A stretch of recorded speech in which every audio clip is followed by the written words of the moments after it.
Buenos días, buenas tardes, buenas noches. Vamos a empezar el segundo bloque de la materia con la parte de electricidad. En esta primera parte vamos a ver una breve historia de la electricidad y la introducción a la noción de campo eléctrico y fuerza eléctrica. Electricidad tenemos en casi todas las cosas, por no decir en todas las cosas. Los electrodomésticos, las pilas, las torres de alta tensión que llevan energía hasta nuestras casas, los rayos, las células, donde el transporte de aniones y cationes se da por diferencias de potencial adentro y afuera de la célula, e incluso los músculos que se contraen o descontraen por polarizaciones eléctricas de las membranas. Como pueden ver, en una variedad de situaciones, la energía eléctrica está en juego. ¿Cómo empieza la historia de la electricidad? Hagamos un breve recorrido. Hacia el año 600 a.C. fue Tales quien encontró por primera vez que el ámbar, al frotarse, podía atraer a pequeñas hojitas o algunos objetos. Más adelante, ya casi unos 1000 o 2000 años después, Gilbert, investigando acerca de las brújulas y distintos fenómenos, introduce la idea de la electrostática y además acuña el término usado por los griegos para llamar a la electricidad, ya que usa la palabra electrón, que es ámbar, para denotar a estos fenómenos. Unos años más adelante, ya hacia 1700, Franklin demuestra que los rayos son de naturaleza eléctrica y desarrolla una teoría de la electricidad como un fluido compuesto por objetos positivos y negativos. Franklin también, además, desarrolló con esta concepción el pararrayos. Unos años después, o en realidad de manera contemporánea con Franklin, Coulomb propone una ley para atracción y repulsión entre cargas, basada en la idea de la ley de Newton con un comportamiento similar, y para poder medir estas fuerzas inventó la balanza de torsión. Tan importante fue el legado de Coulomb que su nombre es hoy el nombre de la unidad de carga eléctrica. Ya hacia el año 1800, Volta y antes Galvani empiezan a desarrollar celdas electrostáticas, pilas, baterías. La idea era poder producir corrientes eléctricas que pudieran generarse más allá del frotamiento. La pila de Volta es el primer ejemplo, y ya con las pilas se empieza a desarrollar toda la electroquímica, una rama de la que nosotros no vamos a tratar, pero que resulta fundamental para analizar las reacciones químicas y la presencia de cargas que pueden moverse de un lado hacia el otro. Faraday, más o menos para esta misma época, analiza brillantemente la noción de electricidad e introduce una idea fundamental en todo el desarrollo, la idea de campo eléctrico, que vamos a ver con más detalle en esta clase. Ya hacia 1820, en una experiencia no esperada, pero sí rescatada, Oersted encuentra que existe una relación entre las corrientes eléctricas y el magnetismo y muestra que la aguja de una brújula puede ser desviada por la circulación de una carga eléctrica. Aparece entonces la idea del electromagnetismo. Ya no hay imanes por un lado y corrientes por el otro, sino que estos interactúan. Quien cierra un poco este recorrido con todas las leyes acerca del electromagnetismo es Maxwell. Vamos a ver sus logros ya sobre el fin de este año, cuando hayamos analizado los fenómenos eléctricos y magnéticos en su conjunto. ¿Qué podemos decir hoy en día de la carga? La carga eléctrica sabemos que viene en dos tipos, no hay tres tipos de carga eléctrica, las llamamos positivas y negativas. La carga eléctrica, hasta donde sabemos hoy en día, se conserva, no hay procesos físicos en los cuales las cargas desaparezcan ni se creen de manera independiente. Esto quiere decir que si un objeto está descargado, entonces cuando pierde una carga de un signo, queda cargado con una carga del signo contrario. Y por otro lado, una cosa que sabemos hoy en día es que las cargas eléctricas no pueden ser tan pequeñas como quisiéramos, no pueden dividirse infinitamente. La carga eléctrica es siempre un múltiplo de la carga del electrón. Hoy todo puede pensarse a partir de cargas. Desde el desarrollo del modelo atómico, sabemos que la fuerza principal dentro del átomo es la eléctrica. El átomo consta de un núcleo positivo, electrones exteriores con carga negativa y neutrones. De manera que en las fuerzas eléctricas está el origen de la unión de los elementos del átomo y, como veremos también, de la unión de los elementos de la materia para formar dipolos, redes, metales, sales y distintos compuestos. Hoy en día podemos decir que la mayor parte de las características que conocemos y explicamos de la materia tienen un origen de tipo eléctrico. Como decíamos, los átomos se mantienen unidos por fuerzas eléctricas y se unen formando moléculas o redes cristalinas por intercambio o por compartir electrones. Las redes metálicas, por ejemplo, se basan en interacciones eléctricas compensadas. Los estados de la materia, sólidos, líquidos o gaseosos, pueden explicarse a partir de las energías eléctricas de interacción entre las componentes de la materia. Cuanto más fuertes son estas interacciones, más cerca estamos del estado sólido. Cuanto más leves son, más cerca estamos del estado gaseoso. Esto claramente depende de la temperatura, pero quien hace que las moléculas o partículas se unan son las interacciones de tipo eléctrico. También la energía que usamos diariamente es de tipo electromagnética. La más común hoy en día es la energía eléctrica. ¿Cómo es entonces la fuerza que se hacen las cargas, la ley propuesta por Coulomb? Vayamos entonces a los orígenes. La ley de Coulomb plantea que la fuerza entre dos cargas es similar, como ya comentamos, a la ley de gravitación, es decir que la fuerza es proporcional al producto de las cargas e inversamente proporcional al cuadrado de la distancia que las separa.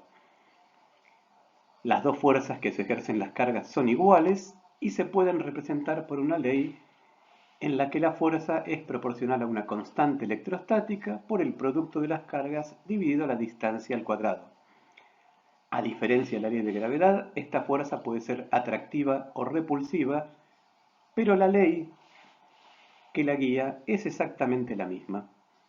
Coulomb encontró el valor de esta constante que nos permite calcular la interacción entre cargas y resultó ser del orden de 8,9 por 10 a la novena Newton por metro cuadrado sobre Coulomb al cuadrado. Vamos a ver que esta constante después se vincula con la velocidad de la luz cuando veamos que las fuerzas eléctricas y magnéticas dan origen a los campos y a la propagación de la luz. Pero por ahora vamos a quedarnos con este valor de 8,9 o 9 prácticamente por 10 a la 9 Newton metro cuadrado sobre Coulomb al cuadrado. Ya hemos visto que todas las cargas son múltiplos de la carga del electrón. Sin embargo, nos queda una pregunta pendiente que es, ¿cuántos Coulomb tiene cada electrón? O puesto de otra manera, ¿cuántos electrones hacen falta para reunir un Coulomb? Cuando se midió la carga del electrón a principios del siglo XX, se encontró que su valor era de 1,6 por 10 a la menos 19 coulomb, una parte pequeñísima del coulomb. Esto quiere decir que para poder conseguir un coulomb es necesario reunir 6,25 por 10 a la 18 electrones. Esto quiere decir ionizar prácticamente uno de cada 10.000 átomos dentro de un mol de materia. Recordemos que un mol tiene 6 por 10 a la 23 átomos, entonces hará falta ionizar uno de cada 10.000. Pero, ¿cuántos electrones harían falta para ionizar completamente un mol? Existe una unidad que expresa esto, que es el Faraday, que corresponde a un mol de electrones, o bien a un mol de sustancia, a la cual se le ha quitado un electrón a cada átomo. El Faraday tiene 96.500 coulomb. Esto nos muestra lo grande que es el coulomb respecto de nuestras unidades diarias y lo pequeño que es el electrón respecto de las mismas. Por eso es que veremos que hace falta utilizar subunidades del coulomb en el tratamiento diario. Esto quiere decir entonces que el coulomb como unidad de carga es una carga grande. Por eso es que veremos que en el sistema internacional, si bien es el coulomb la unidad de medida, vamos a utilizar habitualmente otras subunidades como el nanocoulomb, que son 10 a la menos 9 coulomb, o el microcoulomb, que es la millonésima del coulomb, o el milicoulomb, que son 10 a la menos 3 coulomb. Estas serán las unidades en que frecuentemente aparezcan las cargas eléctricas. Veamos, por ejemplo, qué fuerza hace falta para levantar un papel. ¿Qué carga necesita tener una regla frotada o una virome frotada para este famoso juego de levantar los papelitos? Veamos entonces los cálculos. Una hoja pesa aproximadamente 5 gramos, o sea, 0,05 newton. Un pedacito de una hoja puede pesar 100 veces menos perfectamente, de modo tal que estaríamos aproximadamente en una 10 milésima de newton, 5 10 milésimas de newton. ¿Qué carga tendrá que tener la regla para poder levantar ese papel? Bueno, evidentemente la fuerza electrostática tendrá que ser igual, por lo menos, al peso del papelito. Y si suponemos que la distancia es de unos 5 centímetros, la carga que hemos inducido en la regla por frotarla es de unos 10 a la menos 8 coulomb, o sea, una centésima de microcoulomb, una carga ciertamente pequeña, pero que produce un efecto bastante observable. Veamos con un poco más de detalle la ley de Coulomb en su forma vectorial. Imaginemos entonces un sistema de coordenadas, dos cargas indicadas por Q1 y Q2 y sus posiciones indicadas por R1 y R2 en ese sistema de coordenadas. La distancia que separa las cargas es el módulo del vector diferencia de sus posiciones, R21 o R12 como lo quieran poner. La fuerza que se ejerce en las cargas, sea repulsiva o atractiva, estará en la línea que las une, o sea, en la dirección del vector R21, y el sentido dependerá de si es atractiva o repulsiva. Entonces, el versor que indica esa dirección será el vector R21, R2 menos R1 dividido su propio módulo. Eso nos dará un versor unitario en esa dirección. La fuerza tiene que ser proporcional al valor de las cargas e inversamente proporcional al cuadrado de las distancias. Entonces, esto se expresará de esta manera. El vector fuerza entre 1 y 2 será la constante por el producto de las cargas dividido el módulo de R12 al cuadrado por el versor en esa dirección. Ahora bien, si en vez de ponerlo en términos del vector R12 o R21 lo queremos expresar en función de las posiciones, obtendremos esta expresión. La expresión parece extraña, pero lo que hemos hecho es juntar la definición del versor U que tenemos más arriba con la distancia, de modo tal que nos queda una parte escalar, que es la constante por el producto de las cargas, una parte vectorial, que es la diferencia de los vectores posición, que está indicado con la línea punteada en rojo en el gráfico, y finalmente la norma de ese vector, ya no al cuadrado sino al cubo, para que efectivamente tengamos una dependencia de la inversa del cuadrado. Vamos a ver ahora algo que aparece muchas veces en los libros y en videos, que son algunas constantes auxiliares que se usan en electrostática. Hasta acá vimos la constante de Coulomb, pero muchas veces es habitual expresar la constante de Coulomb a partir de la permitividad del vacío.